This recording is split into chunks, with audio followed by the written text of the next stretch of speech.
natin sa opisina nila guys. Kasi nagtaka ako.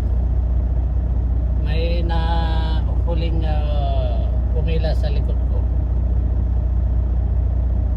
Nauna. Pagkatapos yung nandun sa loob, pinaikot yung truck nandun sa likod ko at pumasok sa kabila. Bakit gano'n? Mayroon bang kaya nung pumunta ako sa loob guys, nandun yung bus nila. So sabi ko, nauna naman akong pumila doon. Bakit siya ang pinapasok nyo? Sabi niya, pasensya ka na kasi naka-appoint yan may appointment daw siya ng alas 10. Sabi ko, hindi naman kami nagpapa-appoint dito. Wala namang appointment dito. Sa senaryong ganito daw pala, kapag winter appointment. Sabi ko, ay, hindi ko alam sir, sabi ko, because I'm coming here before. I never bother to book an appointment. I just go on to the queue line. Wala na, naka-appoint daw ng alas 10. Kaya mag-aantay na naman tayo guys. Wala pa naman tayong appointment. I stay dispatch. At hopefully matatapos na isang oras yan.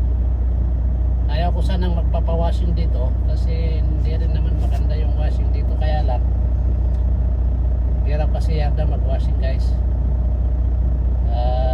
Masisira yung pintura kasi kapag tumitigas yung tubig kaagad na binubuga mo tapos binibira mo yung pangnasnas, sisirain niya yung pintura. So hindi yan advisable na pag-washing na ganung temperature. Kailangan papasok pa rin yung gaya ng dito, ganito, covered siya para yung temperature controlled siya, para yung pintura ng sasakyan mo hindi rin magagasgas.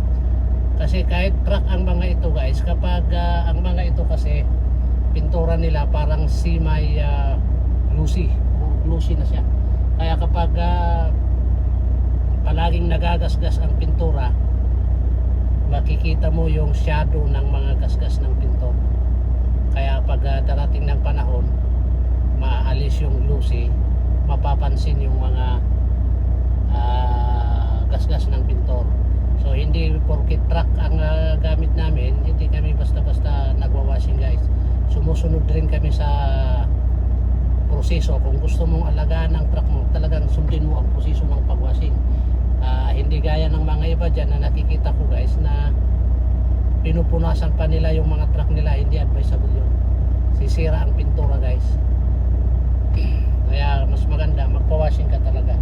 Tapos gamitan mo ng mga gamitan nila yung mga chemical pangalis ng tawag doon tumigas. Sa Saudi noong nandun ako sa Saudi Arabia guys, ang washingan, ang sistema ng washingan doon mabilis. Kubo ang pang-washing nila doon. Kaya lahat ng mga lipag ng mga truck maalis. Kaya lang pang